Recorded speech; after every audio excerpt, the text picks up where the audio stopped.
اعوذ باللہ من الشیطان الرجیم بسم اللہ الرحمن الرحیم اللہم صلی علی محمد وعلی آل محمد۔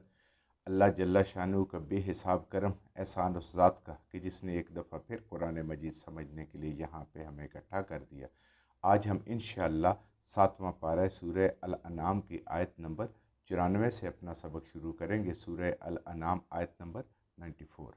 اعوذ باللہ من الشیطان الرجیم بسم اللہ الرحمن الرحیم وَلَقَدْ جِئْتُمُونَا فُرَادَىٰ كَمَا خَلَقْنَاكُمْ أَوَّلَ مَرَّةٍ وَتَرَكْتُم مَّا خَوَّلْنَاكُمْ وَرَاءَ ظُهُورِكُمْ۔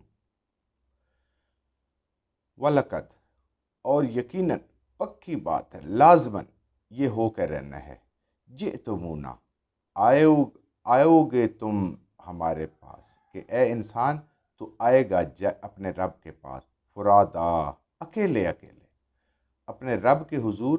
اتنی بڑا مجمع ہوگا، حضرت آدم علیہ السلام سے لے کر آخری انسان تک سارے لوگ اکٹھے ہوں گے، لیکن اے انسان تو اس میں اکیلا ہوگا، اپنے پسینے میں ڈوبا ہوا ہوگا، اپنی پریشانی میں ڈوبا ہوا ہوگا، اپنے اعمال کی وجہ سے پریشان ہوگا جو دنیا میں کیے ہوں گے، اور پھر رب کے حضور بھی اکیلے اکیلے پیش ہونا ہے۔ سارے عزیز رشتہ دار، بہن بھائی، اولاد موجود ہوگی۔ جو دنیا میں آج انسان کہتا ہے یہ غلط کام کیا، اولاد کے لیے کیا، مجھے تو اب کوئی ضرورت نہیں تھی، میں نے تو زندگی گزار لی ہے، ان سب کے ہوتے ہوئے بھی تو انسان اکیلا ہوگا۔ انسان ذرا سوچے کہ کیا حالت ہوگی اس اتنی بڑی مخلوق کے اندر، ہر بندہ اکیلا ہوگا۔ اللہ فرما رہے ہیں تو آئے گا میرے پاس اکیلا، کما خلقناکم، جیسا کہ میں نے تمہیں خلق کیا، پیدا کیا، اول مرہ، پہلی بار جب تو دنیا میں آیا تو اکیلا تھا،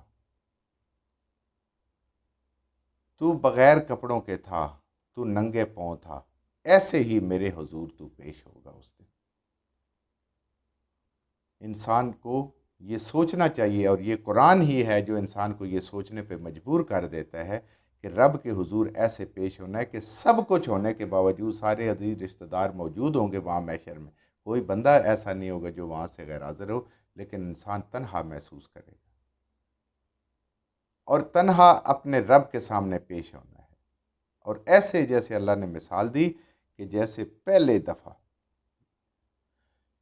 انسان کو اس دنیا میں پیدا کیا اللہ تعالیٰ نے، خالی ہاتھ آیا تھا، اس دنیا میں جب آیا خالی ہاتھ اپنے رب کے حضور اکیلا پیش ہوگا۔ سب اس دنیا کا کیا دھرا کیسے ہوگا؟ وَتَرَكْتُم، اور چھوڑ دیا تم نے، چھٹ گیا تم سے، مَا خَوَّلْنَاكُمْ، جو کچھ جس کا تو مالک تھا، دیا تو ہم نے ہی تھا، جو دیا تھا ہم نے تمہیں، جو دنیا میں تو مالک تھا، کہتا تھا میرا گھر، میرا بنگلہ، میری گاڑی، میرا بزنس، میری نوکری، میرا عہدہ، میں یہ، میں وہ، سب تجھ سے چھوٹ گیا۔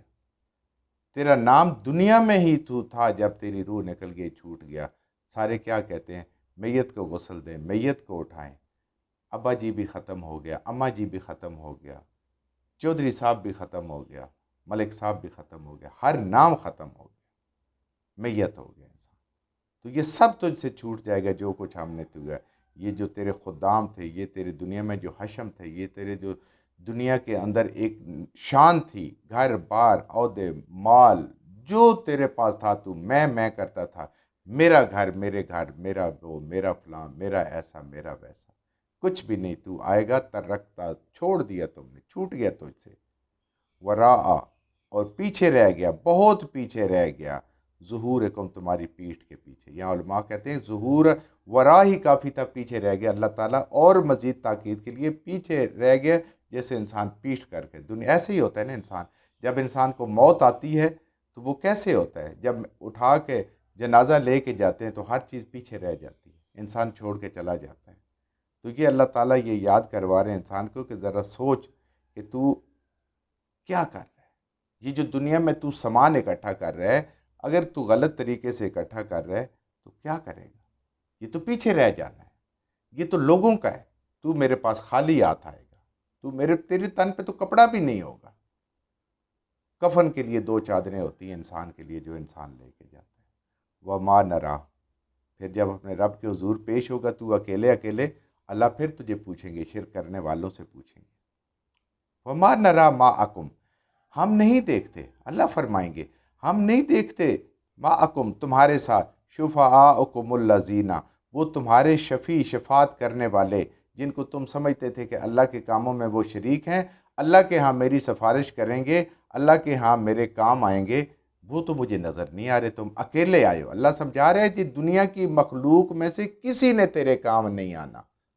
اللہ کرے یہ ہمیں بات سمجھ آ جائے، اللہ ہمارے بات یہ دلوں میں بٹھا دے۔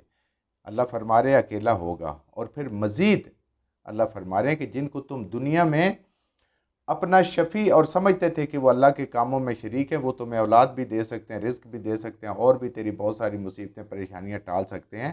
مَا نَرَىٰ مَعَكُمْ شُفَعَاءَكُمُ الَّذِينَ، میں تو تم ان لوگوں کے نہیں دیکھ رہا ہوں، اللہ فرمائیں گے جن کو تم دنیا میں میرے شفیع کہتے تھے، میرے سفارشی کہتے تھے، آ کے میرے ساتھ تیری بخشش کے لیے، تجھے چھڑانے کے لیے میرے ساتھ لڑیں گے جھگڑیں گے۔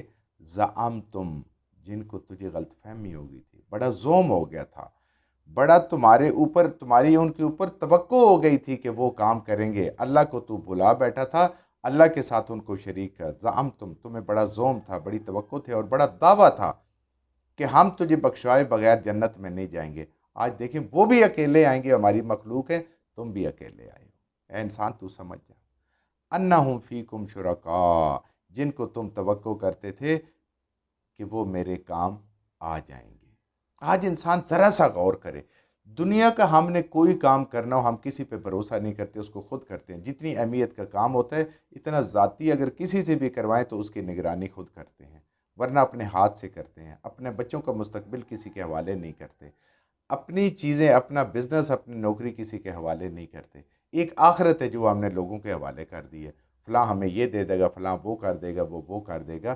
اللہ تعالیٰ ہر چیز کی نفی فرما رہے اس قرآن کے اندر بار بار، کوئی کسی کے کام نہیں آ سکتا، کچھ بھی نہیں کرے گا۔ اللہ پوچھیں گے، یہ اللہ کو تو سب کچھ پتہ ہے اس کے باوجود اس کو یاد دلائیں گے، وہ کہاں ہے جو دنیا میں تم جو باتیں کیا کرتے تھے، وہ تمہارے پتھر کے بت، وہ انسان، وہ جن پہ تو تکیہ کرتا تھا دنیا میں، جو غلط فہمی کا شکار تھا کہ وہ میرے شریک ہیں،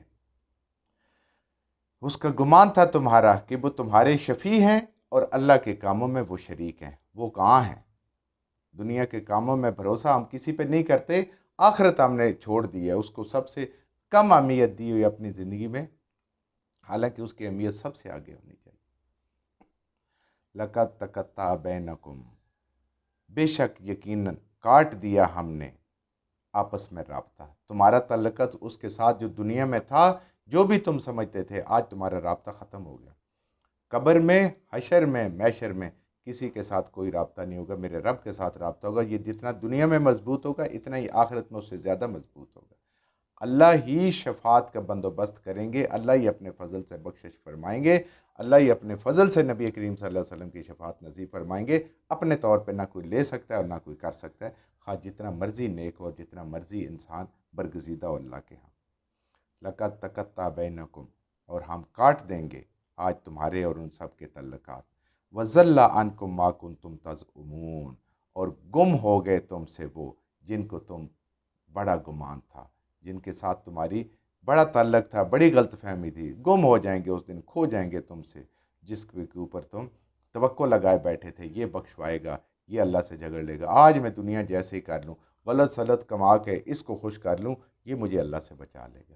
اللہ تعالیٰ قرآن میں بار بار اس عقیدے کو، اس سوچ کو رد کرتے ہیں، یہ شیطان کی طرف سے دی ہوئی ہے۔ ایک رب پہ بھروسہ کریں اور پورا پورا ایسا توکل کریں جیسے ایمان والوں کا اپنے رب پہ توکل کرنے کا حق ہے۔ دنیا میں کسی بھی مخلوق پہ بھروسہ کیا، قیامت والے دن اللہ کو جواب دینا پڑے گا۔ کسی بھی مسئلے میں دولت پہ بھروسہ کیا، بہن بھائیوں پہ بھروسہ کیا، اپنے عہدے نوکری پہ بھروسہ کیا، آج ہمارا بھروسہ زیادہ تر دنیا پہ ہی ہے۔ اللہ ہمیں بھولا ہوا ہوتا ہے، لیکن جب رب کے حضور ہوں گے کچھ بھی ہمیں فائدہ نہیں دے سکے گا۔ یہ اللہ بار بار ہمیں قرآن میں بتا رہے اور سمجھا رہے ہیں۔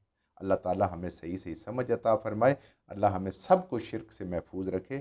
پچھلی آیت میں بھی دیکھیں ہم نے پڑھا تھا کہ ایسے لوگوں کی جب موت آتی ہے فرشتے کہتے ہیں نکالو اپنی جان، لو اس کو، وہ اس کے ساتھ زبردستی کرتے ہیں، اور پھر عذاب آتا ہے اس کو۔ کیوں؟ وہ تکبر کرتا تھا دنیا میں، آج بھی ہم اگر قرآن کو نہیں پڑھتے، قرآن کو نہیں سمجھتے، ہم اذان ہوتی ہے اور نماز کی اہمیت ہمارے نہیں ہے، تو یہ تکبر ہے، اس کا جواب دینا پڑے گا ہمیں رب کے حضور۔ اللہ کہتے ہیں 5 دفعہ میرے پاس آ کے حاضری لگوا اور بندے کے کان میں جوں نہ رنگے، بلانے والا کون ہے؟ ایک عام سا بندہ بلا لے سرکاری اہلکار، تو انسان کتنی تیاری کر کے، کتنا سوچ کے، کتنی لوگوں کو بتا کے جاتا ہے کہ دیکھیں جی میں تھانے جا رہا ہوں، ذرا دھیان رکھنا، ذرا خیال کرنا۔ تو وہاں تو اعمال سے دھیان ہے، جو کچھ ہم نے صحیح صحیح پڑھا اللہ ہمارے ذہنوں میں، دلوں میں بٹھا دے، جہاں جہاں پڑھتے ہوئے بولتے ہیں ہم سے غلطی ہوگی، اللہ میں معاف فرما دے، اور ان غلط باتوں کو ہمارے ذہنوں سے، دلوں سے اللہ کی ذات نکال دے۔